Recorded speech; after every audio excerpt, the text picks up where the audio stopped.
Castro's rule had impacted the world. At one point, it almost brought the world to destruction because he encouraged it. It almost happened in the Cuban Missile Crisis, almost destroyed the entire earth. And yet it was the ancient mystery of God that brought his reign to an end.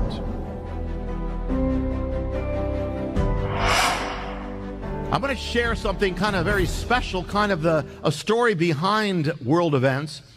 It was a secret meeting. I was driven to a house in northern New Jersey, in which was a man who requested to see me. We met in the living room. He was short, he was elderly, he was bald, he was stocky. His name was Samuel. He spoke to me through a translator. He spoke in Spanish. He had come to America with a mission, to ask me to go to his homeland. His homeland was an island. He said it had been under a curse, under oppression. The island was the island of Cuba. The believers of Cuba were under persecution. But he said a change was coming. And I'm going to tell you what that change was. In January 1959, Fidel Castro and his armies of revolutionaries entered the city of Havana. They set up a revolutionary government to rule the island. Many Cubans greeted him with cheers and hope and optimism, but that would quickly fade. There would come arrests, imprisonments, indoctrination into communist ideology, the crushing of all dissent, the execution by firing squad of those who were viewed as enemies of the state. Many tried to escape the island. Many lost their homes, their possessions. A persecution was launched against Christians. Churches were closed. Pastors were exiled or imprisoned, sent to re-education camps. Christians were driven underground. Under Castro's reign, Cuba became a land that was paralyzed, impoverished, hopeless, and under totalitarian repression.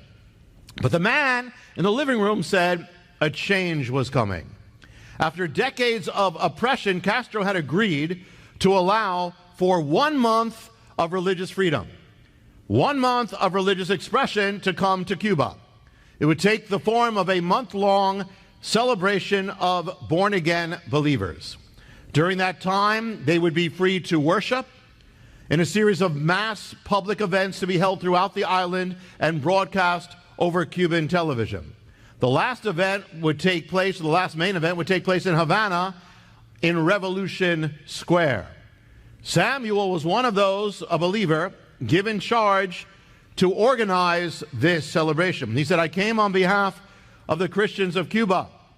We want you to come and inaugurate the month of celebration by sounding the shofar, the ram's horn, at the first event. We want you to minister throughout the island. I prayed about it and said yes. A week before I was about to leave for Cuba, a man showed up at Beth Israel.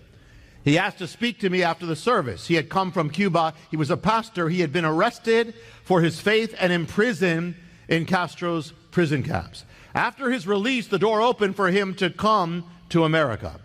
He just happened to be at the end of the service where I said, pray because we're going to Cuba next week. So he spoke to me afterwards and he gave me this word, like a prophetic word. He said, you will be given access to go where others have not gone. The doors will open before you and you will enter the king's palace. When I prayed what I should share on the island, I was given the message of the Jubilee. A message of freedom, restoration, reconciliation, liberation, the ending of bondage. Now, they were under bondage, and I'm proclaiming freedom. It was a dangerous message, but I knew it was the message I had to share. The entire month of celebration would be ushered in with the sounding of the instrument of the Jubilee. I sent word to the leaders who invited me saying that the word I got is on the Jubilee. And I thought of the phrase, the Jubilee is coming. And it wasn't long before believers in Cuba were referring to the celebration as El Jubileo, the Jubilee. And as the event drew near, those three Spanish words began appearing throughout the island on churches, on houses, posters, walls, fences, taxi cabs. El Jubileo viene, the Jubilee is coming. We arrived at the airport, which was manned by Cuban soldiers. They held us all up because they wouldn't let us go through because of something they found in my suitcase. It was the shofar. They thought it was a weapon. So the soldiers were inspecting it, holding it up, for a long time, and finally I decided, let me just go up to them. So I went up to them, I took the shofar, I said, look, it's an instrument, it's a good thing. Watch. I set it to my mouth, and I sounded it in the airport. And then they let us go. The shofar is an instrument of breakthrough, of pulling down walls, and in the airport, the walls came down, and they let us in. We arrived a week before the first gathering that would inaugurate the celebration. We ministered at that time, and I was told that everywhere we ministered, there were government informants in every church, in every place, to report if anything was said that the government didn't want. So here I am speaking of the Jubilee, freedom, liberation, the greater revolution of God. My translator is stumbling, is like ready to faint, afraid we're both going to end up in a prison camp. And everywhere I went, I brought the shofar, and the Cuban believers saw it as a sign of freedom. We had been warned never to attract a crowd, and outside the walls of a church, but it happened anyway. Our host took us to a convenience store to pick up some items. I left the shofar in the van. When we returned, we found the van, surrounding the van was a crowd of Cubans. One of them had looked into the van and spotted the shofar. And he told the others, now they were all around and they're begging me to blow the shofar. I'm thinking like, I'm not supposed to draw a crowd, it's already here. But I did. The moment after the sound went, we hear a shouting, a shrieking from the crowd, and a thin middle-aged man is jumping up and down, and we're saying, what happened? And they said, what happened is the man is deaf, but when you blew it, he heard the sound of the shofar. But everything that happened to Cuba focused on one man, which was Fidel Castro. His reign began in 1959. The Jubilean ordinance reads, you shall count 7 Sabbaths of years for yourself, 7 times 7 years, 7 Sabbaths of years to the 49th year, and then the Jubilee. 7 times 7. And then you have the 50th year. What happens if you count 7 sevens of years from the beginning of Castro's reign? It says, it shall be to you 49 years, and then comes the Jubilean year. Where does it come to? 1959? It comes to the beginning of 2008. 2008 would be the Jubilee of Fidel Castro's reign in power. Could that be significant? At 81 years old, with health problems, Castro sends a letter to Cuba and the world, and he resigns as president in the year of Jubilee. His Jubilee, his entire reign was framed by the Jubilee from Leviticus. What began when Castro heard the news that Batista had abdicated in the start of 1959, January 1st, came to the end in 2008, the 50th year. The reign of Castro had impacted the world for generations. The Jubilee reverses what was done. It brings release, it brings restoration. All over the island, these posters are saying, the Jubilee's coming, the Jubilee's coming. We're proclaiming the Jubilee, having no idea, and it would come to its close at the exact time of the Jubilee. And there's even more. Batista, when he set in motion his resignation, it was December 31st, 1959. If you start the countdown from that exact day that Batista set in motion his resignation, 7 sevens, 49 years, beginning of the 50th year, and 7 sevens of days to the 50th day, it brings you, or the Jubilean day, it brings you to February 18th, 2008. On that very day, Castro writes his resignation. The 50th day of the 50th year. Now, Batista's resignation went into effect after midnight, January 1st, 1959, in the wee hours of the night. Castro's letter of resignation on the 50th year and the 50th day goes into effect after midnight. Batista resigned in the early hours of January 1st, 1959. He headed for the plane, took off. It all took place about, it says, 3 a.m. On the 50th day of the 50th year from the moment of that departure, the official site of the Central Committee of the Cuban Communist Party releases on the web, the internet, on their paper, Castro's resignation. When did it happen? Just about 3 a.m., 3 in the morning, to the exact hour. After Messiah was born, and after the Magi came, King Herod would die.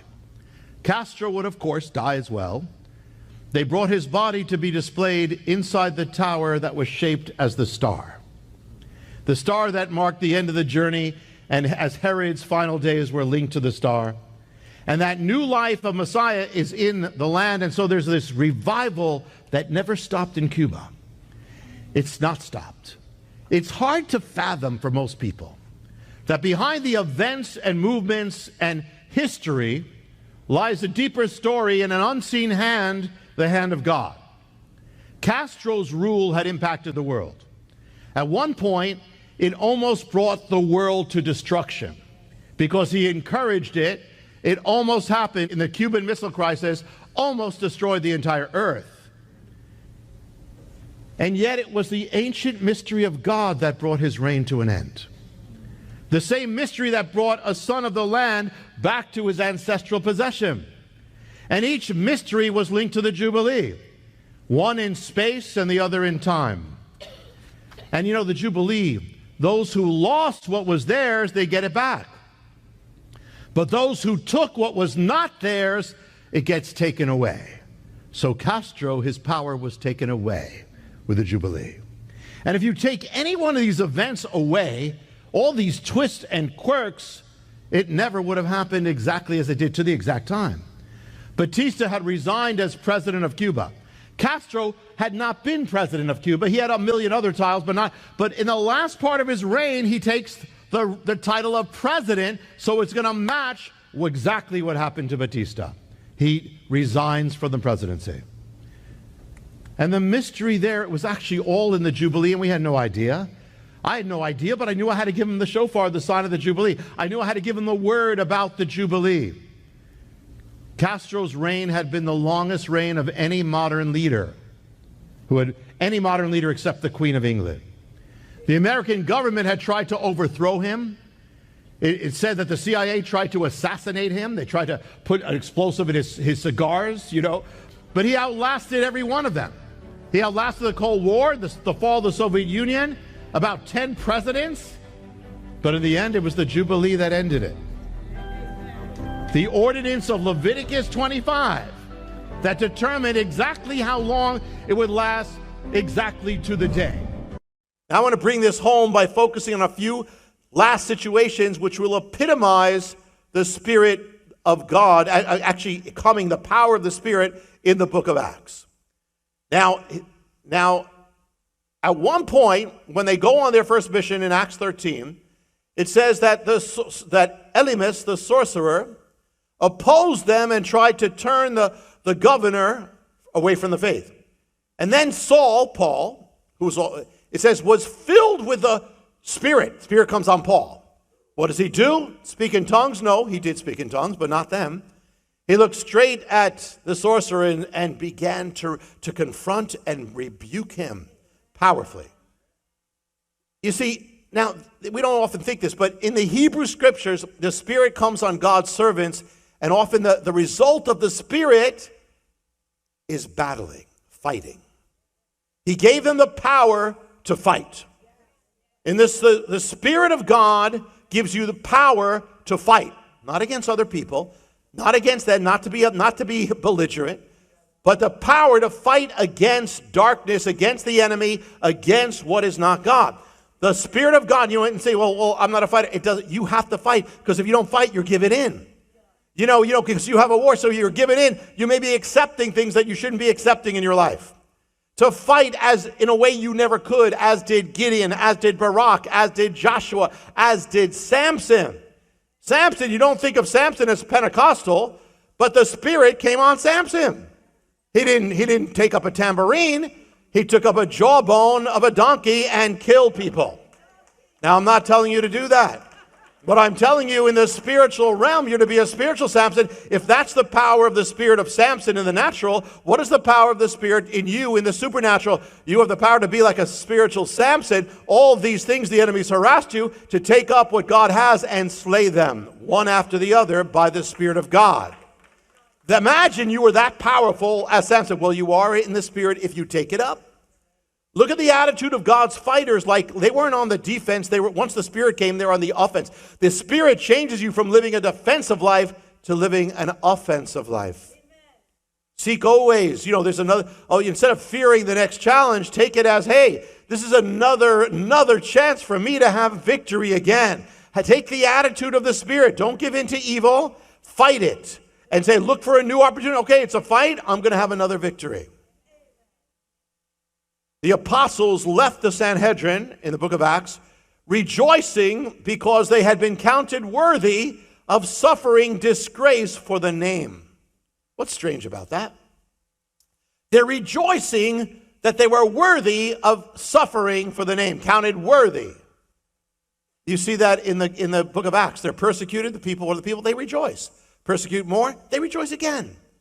Rejoice makes no sense to anybody but believers. Only believers know this.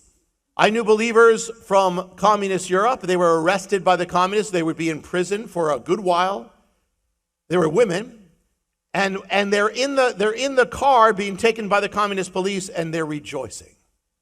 Rejoicing. Believers are crazy by the Spirit. The power of the Spirit is the power to go against the way of the world. It's contrary. It's a contrary power. Where the worst could be going through the hardest times, and you get by the Spirit, you rejoice. A joy wells up in you. The worst time, and you can rejoice in the joy of the Lord. You're persecuted for Messiah's name. What does Messiah say? Jump up and down, leap for joy. How? By the Spirit of God. You've got the power of contrariness. The power, what? Because the Spirit is contrary to the world, so you got a power of going against anything for God. In the midst of hate, not going against them, you love. That's the contrary power. You have the power to go again. I'm not going to respond the same way by hating them back. I'm going to love them. Makes no sense. They've cursed me, I bless them. In the midst of gloom, you have the power to hope. And in the midst of persecution, the power to leap for joy.